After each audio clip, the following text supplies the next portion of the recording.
Hey, this is Meredith Elliott Powell, and you know what time it is. It is 1 p.m. Eastern and time for Thrive, the show where we dive into the strategies, everything that you need to know to, well, turn this uncertainty into your greatest competitive advantage.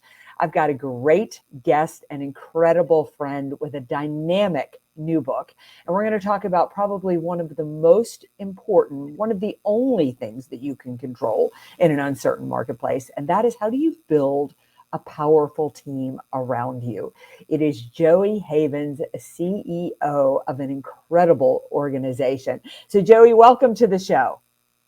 Well, thank you, Meredith. Again, I'm just so excited to be here with you today. Well, I am excited to talk about your book, which has been a long time coming, which is probably one of the best reads I have had in a long time. So let me kick off this show and we are going to dive in.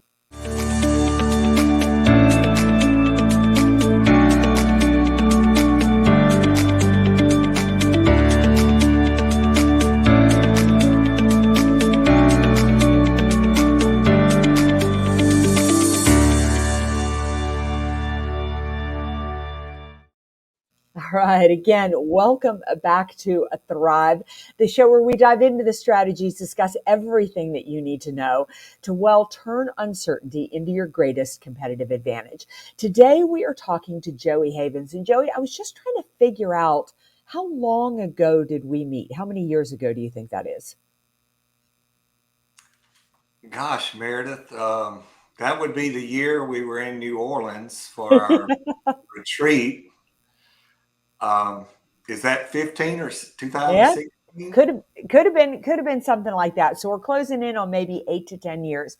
And I just want the audience to know you were way cutting edge back then. I mean, Joey is head of a very successful CPA firm that was doing things very, very differently. In fact, I featured you in one of my books, Own It. But we are not here to talk about my books. We're here to talk about your book, leading with significance. So, Joey, let's just kick off with, tell the audience just a little bit about you and a little bit about your journey, not only in, leading this incredible, innovative CPA firm, but why you became so obsessed with people.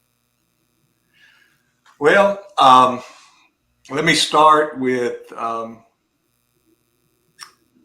I'm now a partner in Horn. I was actually the managing partner from 2012 to 2021. So I've handed over the reins of the firm, and I'm in my last year as a partner of Horn, and we've grown into one of the top 25 firms in the country. So that's very exciting. We were probably like number 51 when you visited.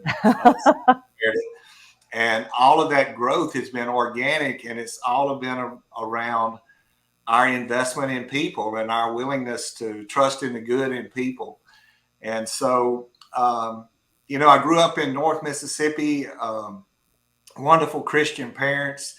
They taught me the value of loving and caring for others, showed me how to do that. It's always that and gratitude have always been part of the way I was brought up. So when I got out of Ole Miss and went to work for Arthur Anderson in Houston, Texas, that was a big change for me. But it grew me up so fast. And then shortly after that, I was with Horn, and I am completing my 39th year with Wow.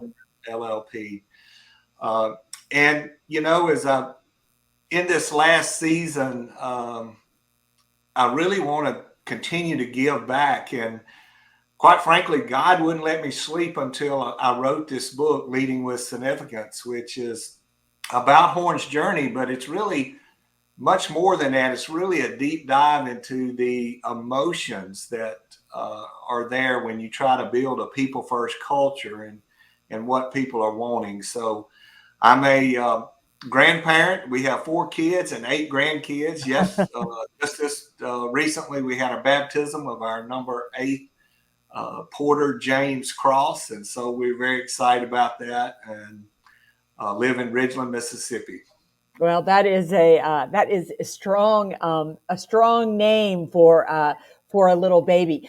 All right. I have so many questions, so many things I want to talk about. And I've just got to tell you, Joe, you have really written an incredible book. What I love about it is that not only does it lay out what you need to do to create a people first culture, but you really rip the Band-Aid off and you tell great stories in there. But the really do dive into the emotions of the challenges around doing it. But I'm really interested because what I think is so valuable to my audience, if none of you have worked in the world of CPAs before, it's a very task focused business. I mean, you were one of the very first people that I ever heard talk about challenging the billable hour, and what do we need to do to really keep young people in there. So I want to go back to where did the inkling come into you that to grow Horn? I mean, as you move into this managing partner role, that it was going to be about engaging your people. Uh, you know, I don't know if it was one single event. I think Mm-hmm. it was just again back to my upbringing that people should be the most important thing. That kept coming back to, we at Horn through 2011, everything was about client service. So you walk down the halls, you'd hear client service, client service, client service. But what that does is it starts to plug and play people, and um, your team members don't have the autonomy to manage their lives, and it really drives a wall between um, client service and your people who have to deliver. If you take care of your people, they will take care of your clients. So it really was more about the vision. We laid out a vision of the Wise Firm when I was elected as managing partner in 2011, which is based on the biblical parable of the wise man and the foolish man. And we wanted to build a firm built on the foundation of we in service, and that we would take care of our people and our families and honor God in the way we did our work. So it just kind of bubbled up. And I will say this, it's not about Joey Havens. It takes a leadership team. And you saw that personally, Oh, yeah. that if you're going to have a magnetic people first culture, it takes a leadership team that is bought in and aligned with that. So, So um, how challenging was it to get the leadership team to buy into that? Because I'm curious, when we have people listening who are really want to make this shift. And Joey, I think this is such a good time to be discussing this because we're recording this in April of 2023. We're going through some pretty tough economic challenges, which are probably going to be forecasting a tough year. And when the economy gets tough, boy, caring about people tends to go on a back burner. Understandable because you're just trying to keep the doors open. So, what is some of the resistance that you felt, and what are some of the things that you did to move past that? you know, um, I think it started with a compelling vision. When we were at a spot. I mean, if you went down the street, people would tell you Horn was a great place to work. We were growing, but we weren't getting exponential results. We weren't leading the pack. I mean, I was tired of the mediocrity, and so we really laid out a vision around building that wise firm, and we contrasted it with a foolish firm, and actually had building blocks like Yeah. a sense of belonging versus politics, and positive energy versus negative energy, and just walk through that. And the partner group really bought into that vision, and so we had a lot of momentum from the very start. Uh, Luck never hurts either, Meredith. We had a lot of early success, even though our ownership went down 25% in those first 24 months. There was one regular retirement. There were several people that said, "This is not who I want to be." Wow. And yeah, we had a couple that we had to help them see that this wasn't the place that you need to be, because culture will only be as strong as the behaviors you allow. And we really had some leaders that had behaviors that were destroying our culture. And So you have to have some hard discussions. But our ownership went down in 25%, but the firm grew organically 20% those first 24 months. And so then when you start celebrating those wins and that momentum, you can become more and more aggressive with the things you do. But it always comes down to a one-on-one conversation because, hey, we're all for this great vision until we understand what it changes on my plate. So, I mean, no truer words have been said. But I want to back up a second because I think that's so significant, no pun intended, leading with significance. What you said is that you actually went down in ownership, meaning some of those partners decided that this wasn't for them, and I imagine they took business with them when when they left. I mean, that's not easy. These are people who had made a decision that Horn was where they wanted to be, and now Horn was going a different direction. They leave, but despite that, you actually grew. And the reason I want to hone in on that is the fact that that is how powerful vision, values, and culture are. Would you agree? Oh, absolutely. That's why I talk about magnetic energy. People don't realize that energy until it's there. And when people have a strong sense of belonging, when we stood in front of the firm and we said, culture will be number one, people will be number one at Horn, even if it means we're smaller first. Yeah. We want to grow, we want to provide opportunity for everybody, but we know we have to get this right. When we made that commitment and transparently started reporting on it, that's when people's sense of belonging started to grow. We were trusting them first. That's the key to it. Leaders have to be vulnerable. They have to trust in the inherent good in people. You got to work your way through it. People are going to make mistakes. Leaders are going to make mistakes, Mm-hmm. but you just have to keep pushing forward and let that trust. And as the trust builds, the sense of belonging builds, then you get discretionary effort. And then we forget that the way people work is depends on why they work. And so Mm. if they are part of something big, if they are building something bigger than themselves, they're going to give their best. They want to succeed. They want the company to succeed. I do believe that. I do believe that too. I believe that 99.9% of people want to come to work and do an exceptional job and help the organization succeed, but leadership gets in the way. Yes. A Yeah. lack, a lack of clarity, Yeah. a lack of transparency. Yeah. So, so there you are, managing partner, and you develop this wise firm, and you grow the organization. How long had this book been burning in you to write? And really, when did you feel ready that you had the strategies and the steps? Because I feel like the book, and again, we'll put everything in the show notes so that people have access to it and everything like that. But it's as I said, what I love about it is you're pretty blunt in it and honest. I mean, you don't hold back as to where the challenges are, but it's a beautiful version of another leader being able to learn from what you did well, the mistakes that you made, how you corrected those, so they can shorten their journey to create this in their business. Um, what specific question do you have there?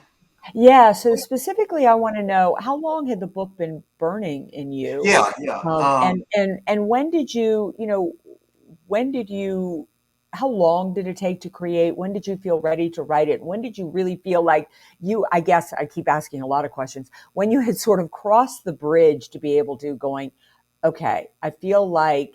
You would never say this, you're too humble, but I've reached a level of expertise. I can now share the journey of how to do this. I would say, as you well know, you've been through the book, it was another coincidence. And there were a lot of coincidences along our pathway. I really, in our entire journey, especially the 9 years I was leading the firm, never really thought like, okay, this is going to turn into a book. Yeah. This is things that could help others. I love. my personal purpose is to help others see and realize their full potential. That's what brings me joy, when I help somebody just elevate beyond what they could even see. And as we got there, and I was turning the firm over to my successor, I started thinking about, okay, Joey, God's still got a purpose for you. What is it going to be next? And then this book idea came, and I said, okay, I'm going to do that after I retire, which I retire in January 24. God wouldn't let me sleep. And every time I would make an excuse and not start the book, or start, putting my notes down, things like that, I'd get another sign that, hey, you need to be writing the book. So I took about a year writing the book, and then it took another year getting it through publishing and edits and a constructive edit and things like that. What do you think are some of the greatest lessons from the book, especially as it relates, now? I mean, certainly, gosh, since you started on this journey, the world has shifted so much. And right now, we're right in the middle of, still in the middle of what they call the Great Resignation. Probably, Right. I don't speak to a single organization that their biggest challenge isn't talent. So, what do you think some of the greatest lessons are from the book?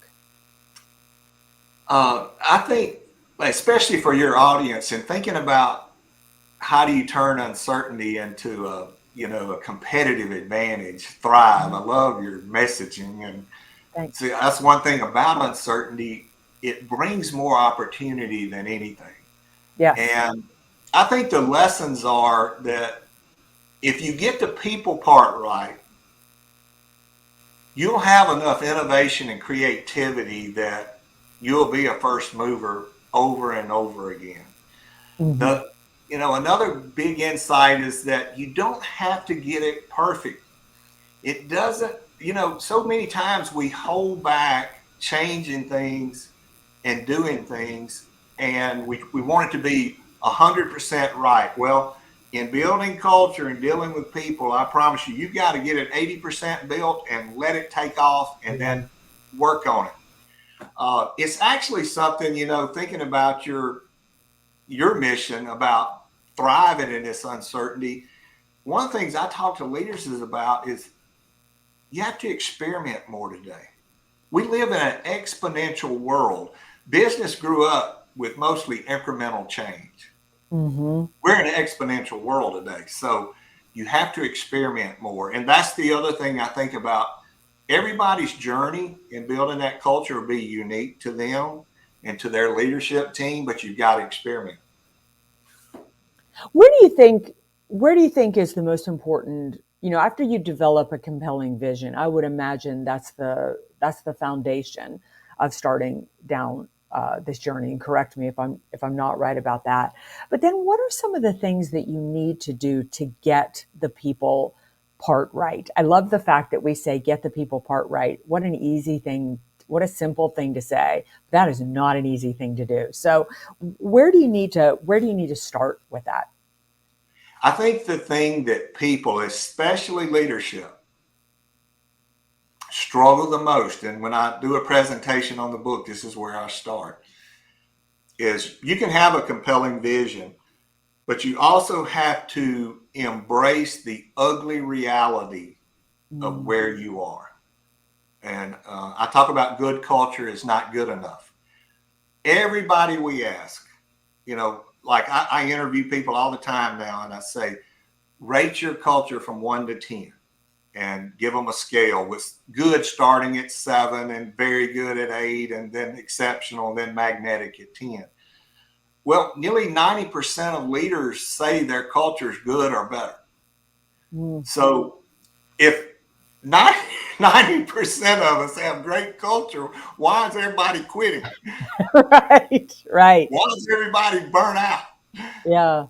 And it's cause it's a self-identity thing, Meredith. I mean, we take pride in that. It is who we are. And I tell the story about my car in the first Yeah. chapter of the book about uh, that stink. Well, good culture the status quo gets a stink about it because of the things we allow. Yes. Yes. I mean, yes. So true with that, right? Like we define the culture, but then we let certain behaviors slip through. I love what you just said about the fact that if everybody has a good or a great culture, why is everybody quitting? Because I think one of the most fascinating things about this great resignation is that we're still looking to hire people for a job. And a job isn't what people are looking for. They can find a job and nothing flat. I mean, I could float a resume tomorrow and be hired probably in 10 different places, not because I'm good, but because people need a breathing body. But it is culture what they're looking for. So to understand and embrace your flaws, is that come down to listening to your team members to say what they say is working in your culture or isn't working in your culture? Like how do you if you think that the emperor is wearing great clothes and everybody else thinks you're running around buck naked, how do you figure that out? Yeah, well, what we did is we were very intentional and intentional. One of the things that I write in a lot of the notes to people is be intentional and be bold. Um, we formed a lot. We called them circles of belonging, and Mm, we brought team members together, and it took time to build the confidence that, hey, these meetings are confidential. We can say what we're experiencing. We took a lot of confidential surveys. I mean, it was very evident early on. Our underrepresented groups were not having the same experience as other people. Our women were not having the same experience. Our turnover. We started measuring all of those things and reporting them to everyone. Now, our scores on best company to work for went down, yeah. but our sense of belonging and our team pulling forward together went up because they knew we were transparently saying, this is where we're at, this is where we want to be, and this is what we're doing about it. And we reported on those initiatives every year in a written report. I reported all during the year how we were doing. It's all about being transparent and saying, okay, here we are, and this is where we want to be. Yeah, I love that, Joey, because it's almost like doing a 360 review, right? I mean, I always tell my clients when we do a 360 review, if everybody comes back and says you're amazing, that was kind of worthless information. I mean, you basically want to know where your holes are so that you can start to work on that and to have the courage to let your scores come down so that you could transcend really to another level. What is hard to believe, we're just about here at the end of the show. I always like to wrap up with two questions. You can answer them in either order. One is, how do we find out more about you? How do we find out more about Horn? Most importantly, how do we find out more about leading with significance? This is a book that every leader should have on their shelf. And then the second question is, what is your best piece of advice? You see leaders out there struggling right now, looking in the face of a challenging 2023 and 2024. What is your best piece of advice for them? Well, thank you so much for those kind comments. JoeyHavens.com will tell you a lot about the book and where I'm headed. You can sign up for my weekly blog. You can certainly email me at joey.havens@horn.com or joey@joeyhavens.com. I'm out there on LinkedIn as Joey Havens and Twitter, Joey Havens CPA. Uh, May the 4th is the big launch date for pre-orders on Amazon. And then June 6th, the book comes out on the retail market and will be available for shipment. So very excited about those times that are coming up. And joeyhavens.com will keep you informed on all of that. Oh, great. On the advice, exponential times, I'm gonna say there are three things that I would encourage leaders to do. One, be vulnerable and trust in the good in people, which means, think less about control and hierarchy and think about how with intentional ways we can care and serve for our team members. Be anticipatory. Mm, We are in exponential times. Reacting, you're going to lose every time. Even being agile, that's a great asset. You're going to need that because you're not always going to get it right. But if we are not anticipating some of the opportunities, if we're not anticipating some of the challenges, we're going to be left behind. So those are the two big things: is be vulnerable and trust in your people, and two, be anticipatory. Do your strategic planning much different than you've done it in the past. Yeah, we are definitely living in very different times. But I love the fact that at the base of it, it is about everything you write about in Leading with Significance. It's about leading with your values, having a vision, doing the right thing, and putting others first. If you do that, the return on investment is incredible. Well, Joey, thank you so much for joining us. Super excited about the book. We'll look to get this out both to celebrate May 4th as well as June 6th, and see if we can't get this book into some hands of some very needy leaders. And to you, the audience, thank you so much again for joining us for another episode of Thrive. We'll see you right back here next week, 1 p.m. Eastern, for another episode of the show where you learn to turn all of this uncertainty into your greatest competitive advantage.